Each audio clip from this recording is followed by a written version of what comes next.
కానీ బంగ్లాలో హిందువులపై దాడులు జరుగుతున్న నేపథ్యంలో ఇటు బంగ్లాదేశ్ వర్సెస్ ఇండియాగా అంటే యుద్ధం జరిగే అవకాశం ఉంది అన్నట్టు చర్చ నడుస్తా ఉంది. అటువంటిది ఏమి ఉండదు. గతంలో కూడా ఇటువంటి చాలా జరిగినాయి, మనమే యుద్ధం చేయలేదే. కాబట్టి మనం అఫీషియల్ గా ఏంటంటే ఆ దేశంలో ఉన్నటువంటి సమస్యలకు మనం జోక్యం చేసుకోం. ఏదో మనం స్పందిస్తాం, వాళ్ళు అందరినీ రక్షించండి, మైనారిటీలను రక్షించండి అని స్టేట్మెంట్ ఇవ్వచ్చు. లేదా సిఏఏ చట్టం మనం తీసుకొచ్చాము, అక్కడ పర్సిక్యూట్ అవుతున్నటువంటి హిందువులు భారత పౌరసత్వం తీసుకోవడానికి, మనం వెసులుబాటు కల్పించడానికి సిఏఏ చట్టం తీసుకొచ్చాము. గతంలో సిఏఏ చట్టం ఏంటంటే మనకు 2014 డిసెంబర్ 31 ముందర వచ్చిన వాళ్ళకే వర్తించేది. ఇప్పుడు ఆ డెడ్ లైన్ 2024 దాకా పొడిగించాము. పొడిగిస్తాం అంటే 2025 డిసెంబర్ అంత లోపల వచ్చిన వాళ్ళని పొడిగిస్తాం, లేదా ఇంకా పొడిగిస్తాం దాన్ని. కాబట్టి మనం వాళ్ళ హిందువులకు మనం ఏం చేయగలమో చేస్తాం, కానీ దానికోసం యుద్ధానికి వెళ్ళేటువంటి పరిస్థితి లేదు. యుద్ధం చేస్తే కనుక చూస్తున్నాం, ఈవెన్ చిన్న టెర్రరిస్ట్ ఆర్గనైజేషన్ హమాస్ ఇప్పుడు 2 సంవత్సరాలు ఒక పవర్ఫుల్ దేశమైనటువంటి ఇజ్రాయెల్ యుద్ధం చేసినా కానీ ఆ యుద్ధానికి ఏం సమస్యకు పరిష్కారం రాలేదే. దాంట్లో ఎంతమంది వందలాది మంది ఇజ్రాయలీ సైనికులు చనిపోయారు. హమాస్ చనిపోయిన కంప్లీట్ నాశనం చేయగలిగారా? చేయలేదే. గణనీయంగా నష్టపోయారు వాళ్ళందరూ కూడాను. గాజా మొత్తం ఒక శ్మశాన కొంపలా కనిపిస్తోంది, మొత్తం బిల్డింగ్స్ అనేది ధ్వంసమైనవి. కానీ హమాస్ ఇంకా బతికే ఉంది కదా, వాళ్ళు ఏం చావలేదు కదా. అలాగే యుక్రెయిన్ నల్లి లాంటిది 15 రోజుల్లో దీన్ని నాశనం చేస్తామని చెప్పి రష్యా వెళితే ఇప్పుడు 4 సంవత్సరాలు అయింది, ఇప్పటికి కూడా అక్కడే ఉన్నారు వాళ్ళు. మొదటి నెల వాళ్ళు ఏ ప్రాంతాలు ఆక్యుపై చేశారో ఇప్పటి వరకు అదే ప్రాంతాల్లో ఉన్నారు, ఎందుకంటే ముందరకు వెళ్ళలేకపోతున్నారు. డాన్బాస్ ఏరియాలో కూడా 58% రష్యా చేతిలో ఉంది. మొదటి యుద్ధం స్టార్ట్ చేసిన మొదటి నెలలోనే వాళ్ళు 80% కబ్జా చేసుకున్నారు. 4 సంవత్సరాల్లో 8% మాత్రమే వాళ్ళు తీసుకోగలిగారు. మోరర్లెస్ డాన్బాస్ దాటి వాళ్ళు వెళ్ళలేకపోయారు. కాబట్టి ఒడిశా మీద ఇప్పుడు బొంబార్డ్మెంట్ చేస్తున్నారు. ఒడిశా మీద గతంలో ట్రై చేశారు, కానీ ఒడిశాని వాళ్ళు తీసుకోలేకపోయారు. కాబట్టి ఏ దేశంతో, చిన్న దేశం అయినా కానీ యుద్ధంలో దిగితే కనుక సంవత్సరాల పాటు యుద్ధం చేయవలసిన పరిస్థితులు రావచ్చు. దానివల్ల బంగ్లాదేశ్ సర్వనాశనం అయిపోతుంది. సరే దానివల్ల మన ఎకానమీ కూడా దెబ్బతింటుంది. ఈ రోజు ఫాస్టెస్ట్ గ్రోయింగ్ ఎకానమీ మనది 8.2% ఎకానమీ మనకు ఉండగా మన లాస్ట్ క్వార్టర్ లో వచ్చింది అది. అటువంటిప్పుడు యుద్ధం చేసుకుంటూ పోయామంటే మళ్ళీ పడిపోతాం. రాబోయే 2 రోజుల్లో మనం 2 సంవత్సరాల్లో మనం జర్మనీని ఓవర్టేక్ చేసేటువంటి దిశగా మనం వెళ్తున్నాం మన ఎకానమీ. ఇటువంటి యుద్ధంలో లాంగ్ టర్మ్ అంటే మనం ఆపరేషన్ సింధూర్ 4 రోజుల్లో మనం ఆపేసాం. అటువంటిది కాకుండా మనం ఇలాగే ప్రొలాంగ్ చేసి యుద్ధం చేస్తూ పోతే కనుక బహుశా మనం జారికి దిగపడిపోయి ఇప్పుడు మనం జపాన్ అధిగమించాం. జపాన్ కంటే కింద ఈ యూకే కంటే కూడా కిందికి వెళ్ళిపోయేటువంటి ప్రమాదం ఉంది. కాబట్టి మనం ఆచితూచి వ్యవహరించాలి. ఎంతవరకు వాళ్ళకి పెయిన్ ఇవ్వాలో అంతవరకు ఇచ్చి మిగతాది మన ఎకానమీ మీద మనం ఫోకస్ పెట్టాలి అన్నది ప్రభుత్వం యొక్క నిర్ణయం. అలాగే బంగ్లాదేశ్ లో మనకు చాలా లీవర్స్ ఉన్నాయి. రేపు ఇటువంటి ఏమైనా చేశారంటే కనుక వాళ్ళకి బ్లాకేట్ చేయొచ్చు మనం. వాళ్ళు కంప్లీట్ గా మన దేశంకి వాళ్ళు ఏం ఎక్స్పోర్ట్ చేయలేరు, ఇంపోర్ట్ చేయలేరు. పైపెచ్చి వాళ్ళ చట్టగాంగ్ పోర్ట్ ని మనం బ్లాకేట్ చేసామంటే ఆ దేశం నుంచి షిప్లు బయటికి వెళ్ళలేవు, బయట నుంచి ఏ షిప్ రాలేదు. కాబట్టి తలుచుకుంటే భారతదేశం చాలా చేయొచ్చు, కానీ మనం చేయదలుచుకోలేదు. మనం ఆచితూచి వ్యవహరిస్తున్నాము. ఇప్పుడు ఎన్నికలు అయ్యేంత వరకు చూస్తాం. మనం ఎన్నికలు అయిన తర్వాత ఏ ప్రభుత్వం వస్తుందో ఆ ప్రభుత్వంతో మాట్లాడేటువంటి ప్రయత్నం చేస్తాం. మనం ఆ ప్రభుత్వం వాళ్ళ దేశంలో ఉన్న పరిస్థితులను అర్థం చేసుకుని భారతదేశంతో ఒక నార్మల్ రిలేషన్షిప్ మెయింటైన్ చేస్తే మనకేం ఇబ్బంది లేదు. మనకు వ్యతిరేకంగా వాళ్ళు ఇంకా అజెండా నడిపిస్తుంటే మనం కూడా చేసేటువంటి లీవర్స్ మన దగ్గర కూడా ఉన్నాయి. పాకిస్తాన్ లో చూస్తున్నాం మనం, అజ్ఞాత బందూకుదారులు, వాళ్ళు ఎవరో తెలియకుండా ఉన్నటువంటి వ్యక్తులు మన దేశ వ్యతిరేకంగా ఉన్న శక్తులందరినీ చంపేస్తున్నారు. అక్కడ ఖాళిస్తానీలు కావచ్చు, కాశ్మీరీ టెర్రరిస్ట్ కావచ్చు, పాకిస్తాన్ లోపల చచ్చిపోతున్నారు వాళ్ళు. మరి అంత కెపాసిటీ ఉన్నటువంటి మన ఏజెన్సీస్ మరి బంగ్లాదేశ్ కూడా అటువంటివే చేస్తారు. భారత వ్యతిరేకమైన శక్తులు వాళ్ళు సురక్షితంగా అయితే ఉండలేరు. కాబట్టి మనకు చాలా లీవర్స్ ఉన్నాయి. మనం తొందరపాటుగా మనం ఏం వ్యవహరించట్లేదు. ఎన్నికలు అయిన తర్వాత అప్పుడు పరిస్థితులను బట్టి నెక్స్ట్ స్టెప్ ఏం చేయాలో అప్పుడు ఆలోచిస్తాం. ఓకే, ఇప్పుడు షేక్ హసీనా ప్రస్తుతం భారత్ లో ఆశ్రయం పొందుతున్న నేపథ్యంలో ఆమెను బంగ్లాదేశ్ కు అప్పగించాలని డిమాండ్ చేస్తున్నారు అక్కడి వర్గాలు. సో ఈ విషయంలో ముఖ్యంగా భారత్ ఏ రకంగా స్పందించే అవకాశం ఉందంటారు? సస్సే మీరా ఎట్టి పరిస్థితుల్లో షేక్ హసీనాని బంగ్లాదేశ్ మాత్రం భారతదేశం పంపించదు. ఈ విషయం మనం అర్థం చేసుకోవాలి. 2, అక్కడ ప్రజలేం అడగట్లేదు.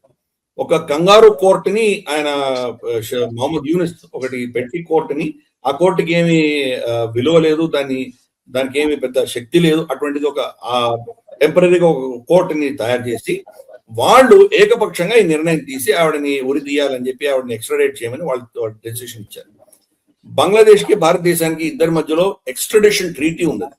కానీ ఆ ట్రీటీ ప్రకారం ఏంటంటే మీకు ఏ ప్రాసెస్ ఆధారంగా మీరు అటువంటి జడ్జిమెంట్ ఇచ్చారో ఆ ప్రాసెస్ కనుక పొలిటికల్లీ మోటివేటెడ్ అయితే మనం ఆ ఎక్స్ట్రడిషన్ రిక్వెస్ట్ ని యాక్సెప్ట్ చేయవలసిన ఆవశ్యకత లేదు. కాబట్టి భారతదేశం చాలా స్పష్టంగా ఉంది. వాళ్ళు ఏ రిటారిక్ ఇచ్చినా కానీ కూడా మనం దాన్ని ఇంప్లిమెంట్ చేసేటువంటి చెయ్యము, మనం తప్పకుండా చేయము. ఎందుకంటే ఇది పొలిటికల్లీ మోటివేటెడ్ ఒక కంగారు కోర్ట్ ఇచ్చిన నిర్ణయం కాబట్టి దాన్ని మనం యాక్సెప్ట్ చేయము, దాన్ని బేఖాతరు చేస్తాము. షేక్ హసీనా ఇక్కడే ఉంటుంది. బట్ అల్టిమేట్ గా ఆవిడ నిర్ణయించుకోవాలి ఎక్కడికి వెళ్తుందని ఆవిడ నిర్ణయించుకోవాలి. భారతదేశంలో పర్మనెంట్ గా ఉంటుందా లేదా ఆవిడకి ఏదో యుఎస్ఏకి వెళ్ళడమో లేకపోతే యూకేకి వెళ్ళడమో జర్మనీయో ఎక్కడో ఆవిడకి సురక్షితంగా ఉన్న ప్లేస్ కి వెళ్ళే ప్రయత్నం చేస్తుందా ఆవిడ కుటుంబం నిర్ణయించుకోవాలి. కానీ ఎంతవరకు ఉండదలుచుకుంటుందో అంతవరకు మాత్రం ఆవిడకి మన రక్షణ సురక్షితంగా ఉండే దిశగా సెక్యూరిటీ ఇస్తాము. ఆవిడని ఆవిడ మీద దాడులు జరగకుండా, టెర్రరిస్ట్ అటాక్ జరగకుండా చూసుకుంటాము. ప్లస్ ఆవిడని ఎక్స్ట్రాడైట్ తప్పకుండా చెయ్యము. అదే రిక్వెస్ట్ మనకు దళైలామను కూడా ఎక్స్ట్రాడైట్ చేయమని చైనా మన మీద ఎంతో ఒత్తిడి తీసుకొచ్చింది. 1960 దశకంలో ఆయన వచ్చారు ఇక్కడికి మన దేశానికి. సో అప్పటి నుంచి కూడా ఎన్ని మనకు చైనాతో ఇన్ని ఘర్షణలు ఉన్నా కానీ మనం ఆయన చైనాకి అప్పచెప్పామా? చెప్పలేదే మనం. అలాగే ఎల్టీటీ ప్రభాకరన్ కూడా అప్పట్లో గొడవలు అవుతున్నప్పుడు మన దేశంలోనే చెన్నై మనకు తమిళనాడు వచ్చి తలదాచుకున్నాడు ఆయన. తర్వాత ఐపీకేఎఫ్ వెళ్ళి మనం ఇండో శ్రీలంక అకార్డ్ చేసుకున్న తర్వాత అతను మళ్ళీ శ్రీలంకకి వెళ్ళిపోయాడు. తర్వాత కోర్స్ అతను మనకు శత్రువు అయ్యాడు, అది వేరే విషయం. కానీ బట్ మన దేశంలో శరణు తీసుకున్న వాళ్ళని ఎవరిని మనం తరిమీలేదు, ఎప్పుడు ఎవరికి హ్యాండ్ ఓవర్ చేయలేదు. ఆఫ్ఘనిస్తాన్ నేతలు కూడా తాలిబాన్ వచ్చిన తర్వాత వాళ్ళందరూ మన దేశంలో వచ్చి అష్రఫ్ ఘనీ తర్వాత మనకి ఇటువంటి వాళ్ళందరూ కూడాను మన దేశంలో ఉన్నారు చాలా కాలం. మళ్ళీ తాలిబాన్ వెళ్ళిపోయిన తర్వాత వీళ్ళు అక్కడికి వెళ్ళారు. కాబట్టి ఎవరిని కూడా మనము వాళ్ళ ప్రాణ నష్టం జరగకుండా ఆ దేశంలో ఇటువంటి క్రూరమైన శక్తులు ఉన్నంత వరకు వాళ్ళని పంపించే సమస్య లేదు. షేక్ హసీనా మన దేశంలో ఒక రెస్పెక్టెడ్ గెస్ట్ గా ఉంటారు. ఆవిడకి ఎటువంటి హాని కలగకుండా మనం చూసుకుంటాము. ఈ రాక్షస ప్రభుత్వానికి మాత్రం ఆవిడని తప్పకుండా పంపించము. ఆవిడని బలిపశు చేసే సమస్య లేదు. ఓకే, ఇప్పుడు బంగ్లాదేశ్ సంక్షోభం నుంచి భారత్ ఏ పాఠాలు నేర్చుకోవాలి? ముఖ్యంగా సరిహద్దు భద్రత, విదేశీ విధానం, మైనార్టీల పరిరక్షణ హక్కుల విషయంలో అంటే ఏం చెప్తారు సార్? ఇవన్నీ కూడా ఇంటర్నేషనల్ జియో పొలిటికల్ గేమ్స్ నడుస్తున్నాయి కాబట్టి మనకు తెలుసు ఇవి. మనకి ఇంకా అంత శక్తి లేదు. మనం ఈ రోజు పోయి ఏదైనా దేశంలో బాహాటంగా ఇంటర్వ్యూన్ అయ్యి ఏమైనా చేయడానికి కావాల్సినంత శక్తి లేదు. శక్తి పెంచుకుంటున్నాం. ఫర్ ఇన్స్టెన్స్ మనకు ముంబై దాడులు జరిగినప్పుడు అప్పటి ఎయిర్ చీఫ్ వచ్చేసి మాకు పర్మిషన్ ఇవ్వండి, మేము అక్కడ టెర్రరిస్ట్ క్యాంపులను మేము షూట్ చేస్తాము అని చెప్పి ఆయన చెప్తే మన్మోహన్ సింగ్ ప్రభుత్వం దానికి ఒప్పుకోలేదు. ఇప్పుడు అందరినీ క్రిటిసైజ్ చేస్తున్నాం కానీ అప్పుడు పరిస్థితి అర్థం చేసుకోవచ్చు. మనకు నిజంగా ఒక పెద్ద యుద్ధం చేసేంత శక్తి మనకు ఉందా అంటే లేదని చెప్పాలి. అందుకనే అప్పుడు ఆ నిర్ణయం తీసుకున్నాడు ఆయన. ఇప్పుడు మనం వెళ్ళి ఆపరేషన్ సింధూర్ చేయగలుగుతున్నాం. పహల్గామ్ వాళ్ళు చేసిన ఘటనకి వెళ్ళి కొట్టగలుగుతున్నాం. ఈ రోజు మన కెపాసిటీ పెరిగింది. కానీ ఇప్పటికి కూడా మనం ఇంకా ఏదో రష్యానో లేకపోతే మనకు చైనానో అమెరికానో చేయగలిగినటువంటి ఎక్కడో వెళ్ళి వాళ్ళు యాక్షన్ తీసి చేయగలిగినటువంటి కెపాసిటీ మనకి ఇంకా రాలేదు, వస్తోంది. మన డిఫెన్స్ ఇండస్ట్రియల్ కాంప్లెక్స్ పెరుగుతోంది. ఇప్పటికి కూడా రమారమి 50-60% మనం రష్యన్ ప్రొడక్ట్స్ మీద డిపెండ్ అయి ఉన్న యుద్ధం చేయాలంటే. ఈరోజు రష్యా నుంచి మనకు వస్తాయనే గ్యారంటీ లేదు. వాళ్లే యుద్ధం చేస్తున్నారు. ముందర వాళ్ళకి కావాలి, వాళ్ళ అవసరాలు ఉన్నాయి. కాబట్టి మనం అటువంటి పిచ్చి పనులు ఏం చేయము. ఈ జియో పొలిటికల్ గేమ్స్ లో మనం విక్టిమ్స్. చైనా అమెరికా ఇద్దరు వాళ్ళు ఆడుతున్న ఆటల్లో మనం కూడా ఒక విక్టిమ్ కింద భావించాలి.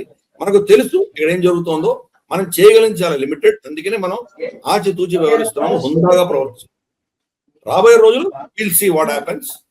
మెల్లిమెల్లిగా ఆ సమస్యలకు పరిష్కారం ఆ దేశంలోనే వస్తుంది. రాలేదంటే కనుక అఫ్ కోర్స్ దీర్ఘకాలంగా మనం ఏం చాలా చేస్తాం. మనకు కూడా శక్తి పెరుగుతోంది. ఇప్పుడు చైనా గతంలో లాగా ప్రతి సంవత్సరం మన దేశంలో వచ్చి త్వరపడి కొంత భూభాగాన్ని క్యాప్చర్ చేసి మనల్ని సతాయించేటువంటి పరిస్థితి ఈరోజు చైనా కూడా లేదు. చైనాని ఈజీగా మనం కౌంటర్ చేయగలుగుతున్నాం. పాకిస్తాన్ మన తట్టు కన్నెత్తి తిరిగితేనే చూస్తేనే మనం వెళ్ళి వాళ్ళని మొత్తం 11 ఎయిర్ బేస్లు విరగొట్టొచ్చాం. కాబట్టి మనకు శక్తి పెరుగుతోంది. కానీ రేపటి రోజు ఒక 5-6 ఏళ్ల తర్వాత ఈ చుట్టుపక్కల దేశాల్లో ఈ గేమ్స్ అన్ని ఆడుతున్న వాళ్ళని మనం ఎలా అరికట్టాలో ఈజీగా సునాయాసంగా చేయగలిగిన శక్తి మనకు పెరుగుతుంది. మన జరిగినటువంటి ఈ ఇజ్రాయెల్ ఇరాన్ యుద్ధము ఆ సమయంలో అంతా కూడా మన నావికా దళాలే మన ఫ్రిగేట్లు, మన డిస్ట్రాయర్స్ ఇవే మనకు రెడ్ సీ, తర్వాత మనకు బబల్ షమ్స్, తర్వాత మనకు అరేబియన్ సీలో గస్తీలు తిరిగి సొమాలియా పైరట్స్ దగ్గర నుంచి అలాగే యమన్ హౌతీల యొక్క దాడులకు దెబ్బతిన్నటువంటి షిప్లను మనమే కాపాడాం. సో క్రమేపీ మన శక్తి పెంచుకుంటున్నాం. కాబట్టి ఈ పాఠాలు నేర్చుకుంటున్నాం. ఈరోజు బంగ్లాదేశ్ లో జరిగినటువంటి ఘటన తర్వాత ఇంకో కొన్ని మనం పాఠాలు నేర్చుకొని మన రక్షణ విభాగాన్ని ఇంకా పటిష్టం చేసేటువంటి ప్రయత్నం చేస్తాము.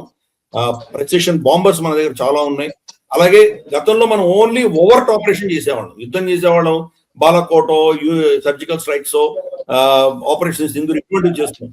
ఇప్పుడు కోవర్ట్ ఆపరేషన్ కూడా చేయవలసినటువంటి సమయం వచ్చింది కాబట్టి మన చేయికి మట్టి అంటకుండా అక్కడే ఉన్నటువంటి శక్తులనే వాడుకొని అక్కడ మనకు కావాల్సినటువంటి పరిణామాలు మనం తీసుకొచ్చే ప్రయత్నం మనం కూడా చేయొచ్చు. అలాగే అక్కడ మనకు వ్యతిరేకంగా ఉన్నటువంటి శక్తుల్ని మనం తీసేసేటువంటి కార్యక్రమం కూడా చేయొచ్చు. కాబట్టి పెరుగుతున్నటువంటి మన శక్తి ఆధారంగా ఈ దేశాలను ఎలా హ్యాండిల్ చేయాలో మనం నేర్చుకుంటున్నాము. ఆ విధంగా మనం చేస్తాము. రాబోయే రోజుల్లో ఈ చికెన్ స్నెక్ ప్రాంతం అంతా కూడాను సమస్య చైనా వచ్చి అక్కడ కూర్చుందంటే కనుక కోర్స్ మనం ఏదో ఊరుకోము. ఎలాగైతే ఇప్పుడు ఈ రోజు చైనా బలూచిస్తాన్ లో వాళ్ళు సురక్షితంగా ఉండలేకపోతున్నారు, కరాచీలో కానీ బలూచిస్తాన్ కానీ చైనీస్ వెళ్ళడానికి వణుకుతున్నారు వాళ్ళు. అటువంటి పరిస్థితి బంగ్లాదేశ్ కూడా రావచ్చు. చైనా కానీ లేదా అమెరికా కానీ అక్కడ వెళ్తే చాలా సమస్యలు వస్తాయి.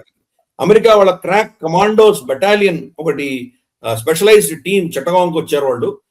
అక్కడ వచ్చేసి ఒక క్రిస్టియన్ కారిడోర్, ఈ రఖైన్ కారిడోర్ పెడదామని ప్రయత్నం చేశారు. వాళ్ళ ఆఫీసర్ ఇద్దరు చనిపోయారు ఢాకాలో. వాళ్ళకి పోస్ట్ మార్టం కూడా ఇవ్వకుండా శవాలను వెనక్కి తీసుకెళ్లారు. కాబట్టి మన ప్రాంతంలో వచ్చి మనల్ని ఇబ్బంది పెట్టేటువంటి ప్రయత్నం చేస్తే దాన్ని ఎలా కౌంటర్ చేయాలో మనం కూడా నేర్చుకుంటున్నాము, మన కెపాసిటీ బిల్డ్ చేసుకుంటున్నాము. ఇప్పుడు చివరిగా ఒక ప్రశ్న ఏంటంటే 1971లో ప్రాణం పోస్తే ఇప్పుడు మనల్నే బంగ్లా కాటేస్తుందా అనేది చర్చ. ఏం చెప్తారు సార్? చెప్పాను కదా, అదే అక్కడ ఉన్నటువంటి నేషనలిస్ట్ పార్టీస్ ఏవి కూడాను వాళ్ళ ఫ్రీడమ్ మూవ్మెంట్ కానీ వాళ్ళ ఏదో విభజన పాకిస్తాన్ విడిపోయారో దాన్ని వాళ్ళు అపోజ్ చేయట్లేదు. పాకిస్తాన్ కి వత్తాసు పలికినటువంటి ఈ జమాతే ఇస్లామీ తర్వాత ఈ ఎన్సీపీ పార్టీలు రెండే అక్కడ ఈ సమస్యలు చూస్తున్నాం మనం. అలాగే చిన్న పిల్లలు జెన్జీ అంటామా లేదా ఇప్పుడున్నటువంటి తరం వాళ్ళు ఎప్పుడు 71 యుద్ధంలో ఏం జరిగిందో వాళ్ళకి తెలియదు. ఎన్ని 30 లక్షల మంది బంగ్లాదేశ్ ఊచకోత కోసిన విషయం వాళ్ళకి తెలియదు. వాళ్ళ తల్లుల్ని వాళ్ళ అమ్మమ్మల్ని ఎలా రేప్ చేశారో అవన్నీ తెలియదు. ఈ పిల్లలకి ఏం తెలియదు. వాళ్ళకు ప్రపంచం అంతా ఏదో దిశగా వెళ్తోంది. ఇప్పుడు టిక్ టాక్లు మనకు ఫేస్బుక్లు వీటి ప్రపంచంలో పెరిగినటువంటి పిల్లలకి గతంలో ఆ దేశంలో ఉన్నటువంటి పెయిన్ తెలియదు. అందుకనే భారతదేశం ఎలా సాయం చేసిందన్న విషయం వాళ్ళకి తెలియదు. కాబట్టి ఇంకొంత ఆవేశంతో కూడినటువంటి పరిస్థితులు ఉన్నాయి. కానీ మళ్ళీ ఈ యొక్క అజెండా, ఈ ఇస్లామిక్ అజెండా వాళ్ళు చూస్తున్నారు కాబట్టి క్రమేపీ వాళ్ళలో కూడా మనం ఇట్లా ఇస్లామిక్ అజెండా తోటి జిహాదీ మనస్తత్వంతో పాకిస్తాన్ అజెండాలో దూరితే కనుక మనకు చాలా ఇబ్బందులు వస్తాయని వాళ్ళు కూడా తెలుసుకుంటారు. అందుకనే మనకు అతను తారిక్ రెహమాన్ బిఎన్పి నేత మళ్ళీ 17 ఏళ్ల తర్వాత తిరిగి వచ్చిన తర్వాత అతని అట్లీస్ట్ ఇచ్చిన ఫస్ట్ స్టేట్మెంట్ ఏంటంటే శాంతి ఉండాలి, ఇక్కడ అన్ని మతాలు సురక్షితంగా ఉండే దిశగా మనం ప్రయత్నం చేయాలి అని ఫస్ట్ స్టేట్మెంట్ ఇచ్చాడు. అలాగే దిగంగానే వాళ్ళ దేశం మట్టిని తీసుకున్నాడు. అంటే జాతీయవాదంలో ఆయనలో ఉన్నది కాబట్టి భారతదేశానికి వ్యతిరేకంగా మనకు హిందువులకు వ్యతిరేకంగా భావజాలం ఉన్నా కానీ కూడా బంగ్లాదేశ్ వాళ్ళ యొక్క స్వయం ప్రతిపత్తికి ఆయన దానికి సమర్థిస్తున్నటువంటి వ్యక్తి. అంటే పాకిస్తాన్ అక్కడ రానివ్వకుండా ఆయన చూడగలడు. కాబట్టి ఆ దేశంలో మార్పులు కూడా వస్తాయి. కాబట్టి మనం దాని గురించి ఇమ్మీడియట్ గా ఉన్నటువంటి సమస్యలు ఉన్నాయి, మనకు లేవని నేను అనట్లేదు. కానీ చూద్దాం, ఎన్నికలు అయిన తర్వాత పరిస్థితులు ఏంటో మనం చూద్దాం. అప్పుడు మన కోవర్ట్ అండ్ ఓవర్ట్ రెండు ఆపరేషన్స్ కూడా జరుగుతాయి. బంగ్లాదేశ్ లో ఉన్నటువంటి ఆ ప్రజలకు వాళ్ళే తెలుసుకుంటారు. వాళ్ళ ఎకానమీ పడిపోయి ఉద్యోగాలు పరిస్థితుల్లో మరి ఎలా ముందుకు తీసుకెళ్ళాలనేది భారతదేశం లేకపోతే మనం వెళ్ళలేము అన్నది ఆ పొలిటికల్ ఎస్టాబ్లిష్మెంట్ కి వీళ్ళందరికీ తెలుసు. కాబట్టి చూద్దాం 20 రోజుల్లో ఇది స్టోరీస్ కాబట్టి మనం ఇప్పుడే దాన్ని ఇలాగే జరుగుతుందని ఎవరు చెప్పలేము. ఈ మార్పులు ఏ పాకిస్తాన్ ఎటువంటి పావులు తీసుకుంది, అమెరికా ఏం చేస్తుంది మనం నిర్ణయించాం. ఓకే, ఇప్పుడు బంగ్లాదేశ్ మరో పాకిస్తాన్ గా మార్చే కుట్ర జరుగుతుంది అనేది చర్చ. పాకిస్తాన్ కంప్లీట్ గా బంగ్లాదేశ్ లో ఉన్న నెరటివ్ వాళ్ళు కబ్జా చేసుకున్నారు. ఈ రోజు ఎన్నికలలో భారత వ్యతిరేకత అనేది మెయిన్ స్ట్రీమ్ అయింది. ఎవరైనా భారతదేశంతో మైత్రి పెట్టుకుంటాము అని ఎవరైనా అంటే కనుక వాళ్ళని రాక్షసులుగా, వాళ్ళని ఇస్లాంకి వ్యతిరేకంగా, వాళ్ళని బంగ్లాదేశ్ కి వ్యతిరేకంగా దేశద్రోహులుగా చిత్రీకరించే ప్రయత్నం జరుగుతుంది. కాబట్టి నెరటివ్ వార్ లో పాకిస్తాన్ కబ్జా చేసుకుంది. ఇప్పుడున్నటువంటి పాకిస్తాన్ కి దాసోహం అనింది. బహుశా ఈయన దిగిపోయే లోపలే పాకిస్తాన్ తో డిఫెన్స్ అగ్రిమెంట్ చేసేటువంటి ప్రయత్నం చేస్తున్నాడు ఆయన. ఆ డిఫెన్స్ అగ్రిమెంట్ ప్రకారం బంగ్లాదేశ్ మీద ఏ దేశం అనే యుద్ధం చేస్తే పాకిస్తాన్ వాళ్ళకి సమర్థించడానికి వస్తుంది. అలాగే పాకిస్తాన్ మీద ఏ దేశం దాడి చేసినా బంగ్లాదేశ్ పాకిస్తాన్ సమర్థనకి వాళ్ళు దిగుతుంది అన్నటువంటి ఒక నేటో లాంటి అగ్రిమెంట్ చేసేటువంటి ప్రయత్నం జరుగుతోంది అక్కడ. కాబట్టి చూద్దాం, రేపు మళ్ళీ ఆపరేషన్ సింధూర్ లో మనం పాకిస్తాన్ కొట్టడానికి వెళ్ళినప్పుడు బంగ్లాదేశ్ ఏమైనా మన మీద ఏమైనా చేసేటువంటి సాహసం చేస్తుందో లేదో చూడాలి. ఇది అఫ్ కోర్స్ ఈ మహమ్మద్ యూనిస్ చేస్తున్నటువంటి పిచ్చి చర్య రాబోయే ప్రభుత్వం ఎన్నికల తర్వాత వచ్చే ప్రభుత్వం బహుశా ఆలోచన చేయకపోవచ్చు. వాళ్ళకంత శక్తి లేదు కాబట్టి భారతదేశంతో అటువంటి పిచ్చి వేషాలు వాళ్ళు చేయలేరు. పాకిస్తాన్ న్యూక్లియర్ పవర్ ఉన్నటువంటి దేశాన్ని మనం చావచతగా బాధాం 4 రోజుల్లో. 4 రోజులు కాదు, లక్షల ప్రశ్న కొట్టవలసింది మనం ఏంటంటే హుందాగా వద్దులే అని చెప్పి ఓన్లీ టెర్రరిస్ట్ క్యాంపులు కొట్టాం. వాడు వినకుండా మన మీద దాడులు చేసేసరికి 2 రోజుల్లో వాడిని మొత్తం సర్వనాశనం చేయగలిగాం మనం. కాబట్టి బంగ్లాదేశ్ కి కొన్ని గంటలు చాలు మనకి మొత్తం వాడి ఇన్ఫ్రాస్ట్రక్చర్, వాడి ఎయిర్ బేస్లు, వాడి నేవీ బేస్లు, వాడి ఆర్మీ క్యాంటన్మెంట్స్ ఇవన్నీ ధ్వంసం చేయడానికి మనకు కొన్ని గంటలు చాలు. కాబట్టి అటువంటి పిచ్చి చర్య చేసేటువంటి ప్రయత్నం కనుక చేస్తే బంగ్లాదేశ్ వాళ్ళకి ఏమొస్తుందో తెలుసు. అందుకనే ఎన్నుకోబడ్డటువంటి ప్రభుత్వం అనే అప్రోచ్ వేరే, ఎన్నికలు కాకుండా ఎవరో పెడితే వచ్చినటువంటి వ్యక్తి అతని ఆలోచన వేరే. దానివల్ల దేశం నష్టపోయినా అతనికే నష్టం లేదు. రేపటి రోజు ఇక్కడి నుంచి వెళ్ళిపోయి అమెరికాలో ఏదో రివియారాలోనో ఎక్కడో ఫ్లోరిడాలోనో ఎక్కడో పెద్ద ఇంటి మీద కూర్చుంటాడు. కాబట్టి ఆయనకేం పెద్ద సమస్య లేదు, దేశం సఫర్ అవుతుంది. కాబట్టి చూద్దాం రాబోయే రోజుల్లో మరి పాకిస్తాన్ యొక్క ఇన్ఫ్లుయెన్స్ ఎలా ఉంటుంది, చైనా ఇన్ఫ్లుయెన్స్ ఎలా ఉంటుంది, అమెరికా ఇన్ఫ్లుయెన్స్ ఎలా ఉంటుంది. ఇది వచ్చే ప్రభుత్వం రియలైజ్ చేసి వాళ్ళని దూరం పెట్టి మెల్లిమెల్లిగా నార్మలైజ్, గతంలో ఉన్నటువంటి నార్మల్ ప్రభుత్వంగా ప్రవర్తిస్తుందా లేదా ఒక జిహాదీ ప్రభుత్వంగా ప్రవర్తిస్తుందో చూద్దాం. రాబోయే రోజులు చూద్దాం. నమస్కారం sir, thank you. Hello, Telugu రాజ్యం ఛానల్ చూస్తున్నారా? సామాజిక రాజకీయ జీవన చిత్రణే తెలుగు రాజ్యం. అతిశయోక్తులు అసత్యాలు ఉండవు. రాజకీయ కోణం కాదు, ప్రజా కోణమే కొలబద్ద. తెలుగు రాజ్యం వీక్షణ మీ ఉత్తమ అభిరుచికి నిదర్శనం.